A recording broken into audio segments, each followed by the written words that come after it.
All right, guys, welcome back to the Church Debater and Preacher Mike. Mike, our dreams have come true. I heard your voice is bothering you so much, you might not be able to talk very much tonight. Well, I think you are exactly right. About 2 hours hit me, and if people are massively just turning off their audio, I would understand. I'm going to explain to them why we didn't do a show last week. It has to do with our personalities. Okay. My personality is if I'm 5 minutes early for a meeting, I'm late. Got it. Yours is if you're 5 minutes late for a meeting, you're early. No, well, let me tell you what the difference is. All right. Here's the difference from my standpoint. My standpoint is my schedule is open to the needs of people. And when they beat on me and hold me down, I don't try to leave. I knew you were going to say that. Here's what I'm going to say to you. Yeah. All right. You ready? Ready. Let's say you win another coveted Preacher of the Year award. Yeah. Okay. And let's say Channel 18 says we want to interview by Zoom. Yeah. At 7:30. Yeah. On Sunday night. Right. Are you going to show up late? Again, if somebody needs me, I'll be there. Oh, okay. Sure. All right, we'll go with that. I don't know, viewers. I think we should fire a petition up on that one. Yeah. Hey, let me tell you something else that I gotta ask you a church protocol question, something that happened to me this morning. Yeah. I'm walking down the main hallway there. And a lady begins a conversation with me. Okay. Down the hallway. Continues it as she's going into the ladies' room. Now, am I supposed to follow her into the ladies' room so I'm not rude, or how do I work that out? I think you're supposed to put your ear on the door. All right, fair enough. Like one of those cups, but ooh, I was going to give it a hard time today because, first of all, I think the smartest thing he said in his presentation this morning was mean nothing. That's not the end of the sentence. Oh, sermons mean nothing without getting involved in the lives of the people. There you go. It made me think, we've talked about this briefly. Did Jesus do fun things? If there had been a cornhole board where he lived, would he have played cornhole? I got to ask that. I think he did. I think he did or would have. All right. Yeah, I want to think that too.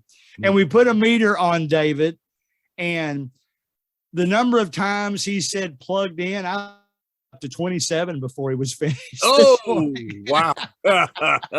Tell him I said that. Do you think he wants us to be plugged in? Is that the point? And then the final goofy thing I'll say, I'm sure I'll say other goofy things, but the final scheduled goofy thing I'll say is, this is for real. I have been approached by multiple people disappointed in me because I'm not debating enough. I know. So I guess I'm going to have to start disagreeing with you, even if I agree with you. So that's what I can't figure out. Just for entertainment value, right? I had somebody do it to me this morning. Exactly that. He said the same thing. All right. You know what I said? Let's do this.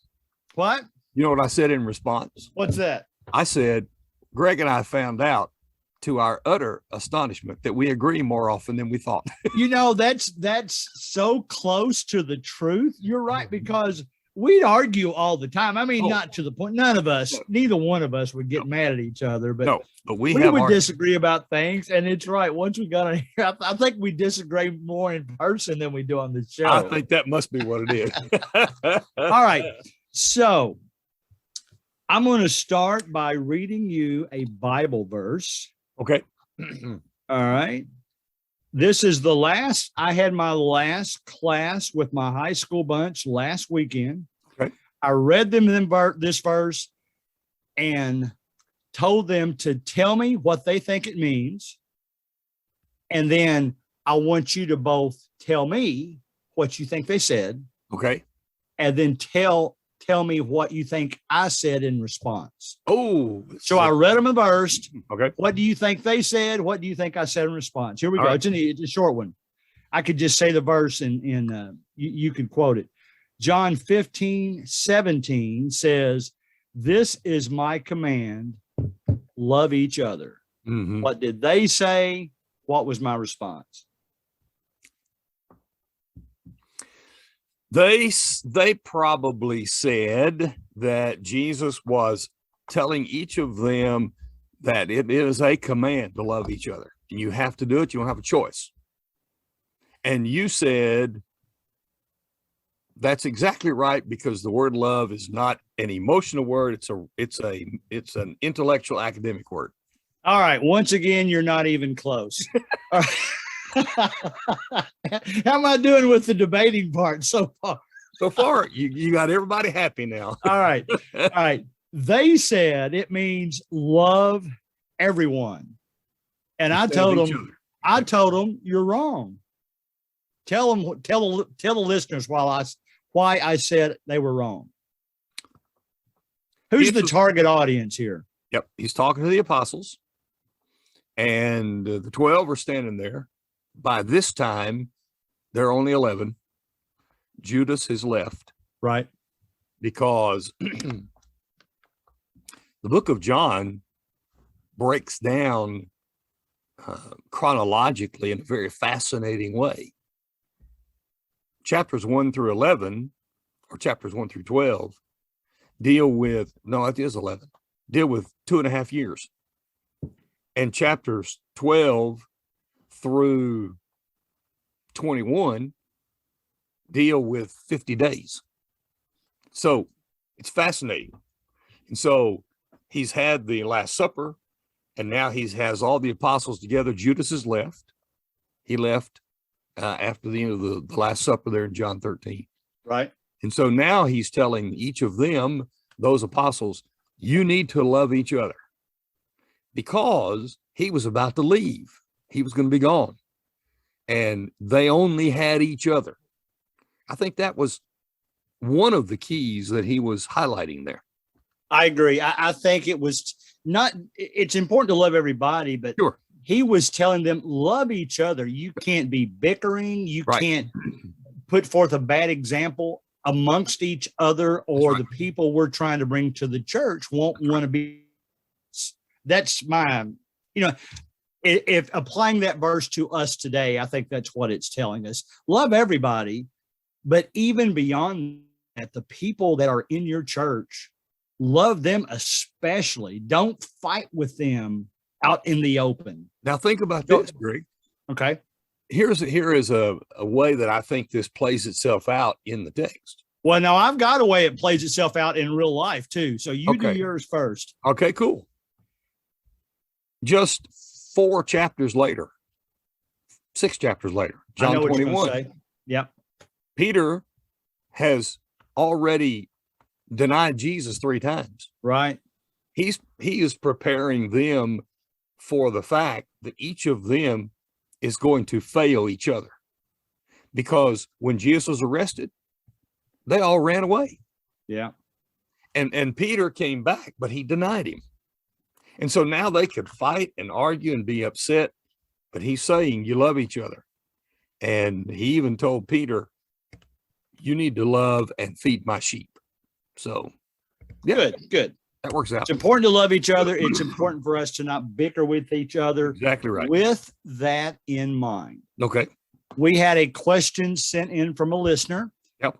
And this is the first time I actually took a question from a listener and also presented it in the high school class to see what they thought about the question.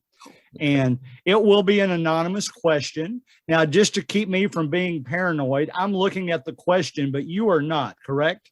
Yes. All right. So I'm going to read the question from the email I have in front of me.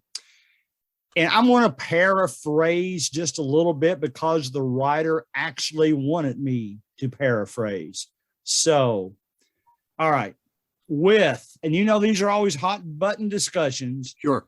With the vaccine requirements starting to take effect for many to stay employed, some people are seeking religious exemptions from the vaccine.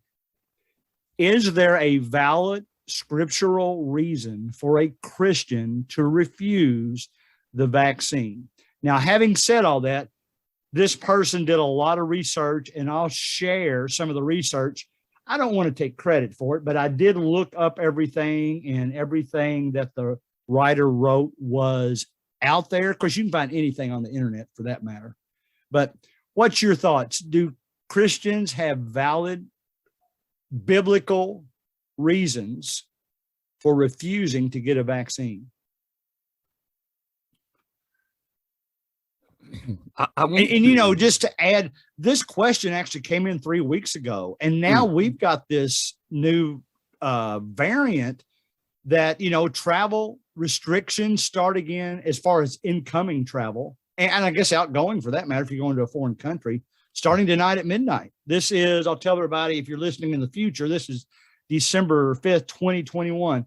And I just talked to my brother, whose wife, as you remember, works in Qatar and just comes home for holidays. They have actually in the rule that you have to have your COVID test within the 24 hours prior to your flight time. So if you can't get results back in 24 hours, you can't go anywhere. Wow. So there's a whole lot of stuff still going on. But our question tonight is, does a Christian have a valid reason for refusing the vaccine? A valid biblical reason for refusing a vaccine? I would like to answer it and with this thought in mind. Okay. I would say that a Christian is required to follow what the government says. That's a fact. Romans 13. That's right. But I also know that even in our own country, we have a system that does not permit the government to mandate that every single person have a vaccine. That's just how it is. Now, can a business say, if you don't have a vaccine, you can't work here? Well, that's their business. If that's how they want to run their business, that's fine. I think Christians have a biblical reason to avoid the vaccine based upon the fact that our government is not permitted to require every member of the country to have a vaccine. It's not permitted. They want it. They expect it. They ask for it. Oh, they cannot. So by law, a Christian refusing a vaccine is still following the laws of the government. So yes, they have that right. Okay. Now, they also have their right not to pay their taxes. Now that they do not have, because the government made a law that you have to pay taxes. Okay, all right. Wherein they give laws that allow for certain kinds of religious deductions. They do. You take every advantage of those. Sure. So my position is a Christian must follow the government. Our government, by its own edict, its own laws, says they cannot force every individual to have a vaccine. Therefore, the refusal to have it is still in keeping with the laws of the government, maybe not the desires, but the laws. Now, I also say that a Christian cannot then say, well, I'm choosing not to have it, but you can't fire me. If you don't want the vaccine, you take whatever consequences come. Right. And that's how it has to be. All right. Let me read some other things, because some of the most popular reasons, believe it or not, some of these I didn't believe were. I'm back at the email again now to make sure I don't forget anything. But one of the first ones is just when people claim that they would rather use prayer instead of for their prevention or treatment. And when I read that, it reminds me back in my days when I was there at Eastern Kentucky University going to class. Lee Gentry taught the class, And I remember during that time period, there was probably 2 or 3 of the students that say they never lock their dormitory door, because if it's God's will for somebody to take something from them, it's God's will.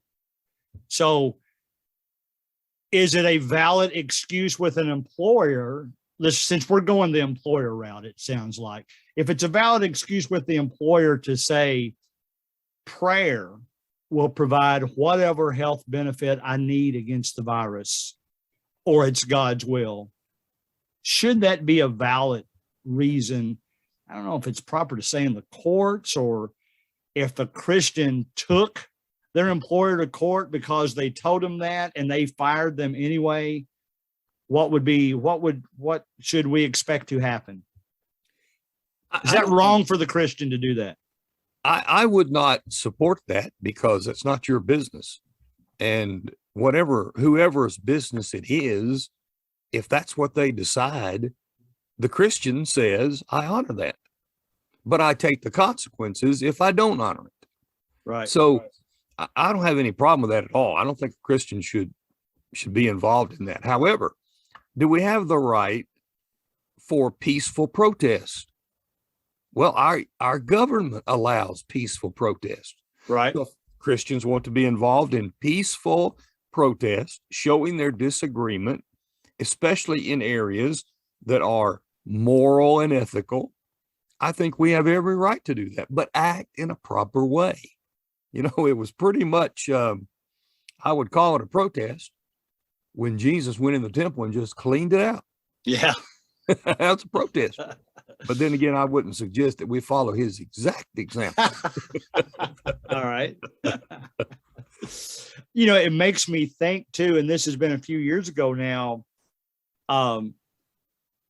when the Supreme Court first ruled that abortions were legal.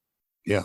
In fact, it's coming back to court now, it sounds like, but that's beside the point at this point.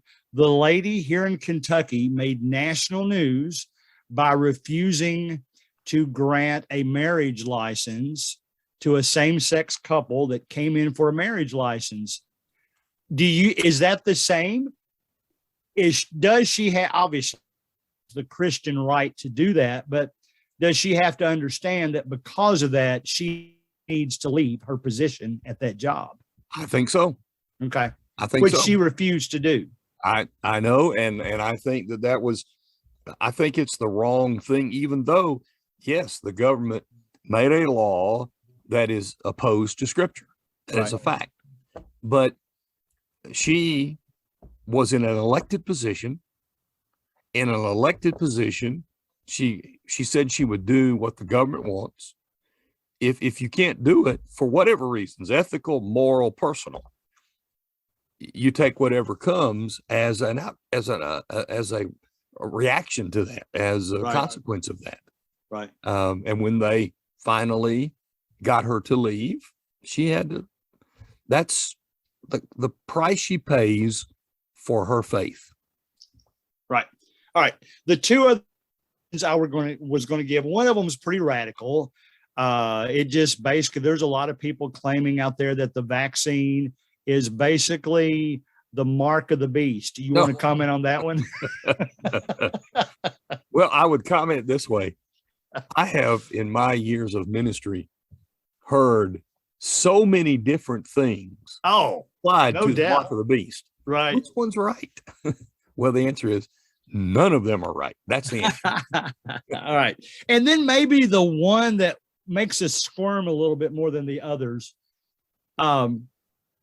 There are, in fact, documented cases of vaccines, not so much the COVID vaccines, but vaccines in the past that used for the research aborted fetal cells. Oh, man. And we don't know that this is happening with COVID vaccines, but we don't know that it's not happening either. What should a Christian's response be to that? Well, the first response is to oppose it and if can be figured out whether it's true or not, to find out. What if we find out it's true? Let's do that. What if we find out it's true? Oh, I think we ought to stand up and make sure that everybody knows it. See, right now, if those kinds of things are happening, we don't know about it. The sad part is that we don't know. Maybe the pressure of public opinion would change the situation. So we should, if we can find out that it's true, we should let it be known. This should be public information that says this is exactly what they're doing. And now Greg is frozen on my computer. We're talking to each other, and he may be hearing me. I don't know, but I can't hear him. So I'm going to continue with the program this way, using what he's talking about with the COVID vaccine as it relates to how are they testing it if they are on aborted fetuses. I think we should oppose that kind of thing. But at the same time, I am not responsible for what happens in the deep recesses of something that I'm involved with. So then let me ask you this. If a Christian finds out with 100% accuracy that those were actually, if the vaccine was involved with aborted fetal cells, do we have the right to oppose? And do we have a right to go after our employer for wrongful termination in that regard? Ooh, that's a really interesting question. Well, there would be a difference in, I would think, the right to do that legally and spiritually, meaning you would have a spiritual case, a biblical case that says abortion is a sin. You've taken life, and now you fired me because I oppose that. But legally, it is still legal in this country.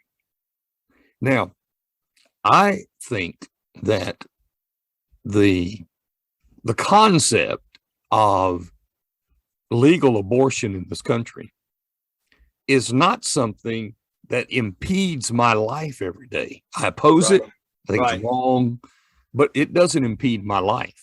Right. So I was thinking about this also.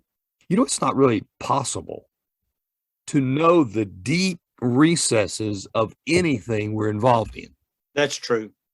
I mean, your favorite grocery store may have a connection 5 layers deep to something that you oppose. I remember back in the 70s, there were people upset with Procter and Gamble because they thought the symbol on the side of their box was the mark of the devil. Oh, I remember that. Yeah. Yeah. So, you know, we don't know with 100%, you know, for that matter, any of the medicines we take. I mean, we don't know how those, but the bottom line is, as you stated, and the reason I brought that verse up in the very beginning was regardless of how we feel about it. Right. And if the person sitting next to us on our bench at church feels differently than us, we still want to follow John 17:15, or did I reverse it? 15:17 that says love each other. That's exactly right. Right. Yeah, you got it there, and I do think you answered them properly. Okay, so closes out with an even more profound thought than that, and then I'll declare that everything you said tonight was wrong, just so I keep that debater mentality. That's a good idea. All right, so go ahead. Here, let me do the profound thought based on something I hope that the listeners, they figured something, but they didn't know for sure. Okay. About 3 hours ago, I had a battle of laryngitis. Okay. And buddy, I thought, how am I even going to preach? I'm going to have to call somebody. Well, here's the deal. Profound thought. When you get in real trouble, see if you can find a way in the midst of that trouble to continue to do what you do. I found a range of my voice that was more narrow than usual, but I just stayed in that range to present my lesson. All right. Then to record this program. Cool. Life doesn't always work. Stay in the range where you can make it work. Good. All right. And plus, since you're a preacher, God takes better care of you than he does the others anyway. Oh, you think he does? Wow. All right, guys. That's it for us this week on the Church Debater and Preacher Mike. Say goodbye, Mike. Goodbye, Mike.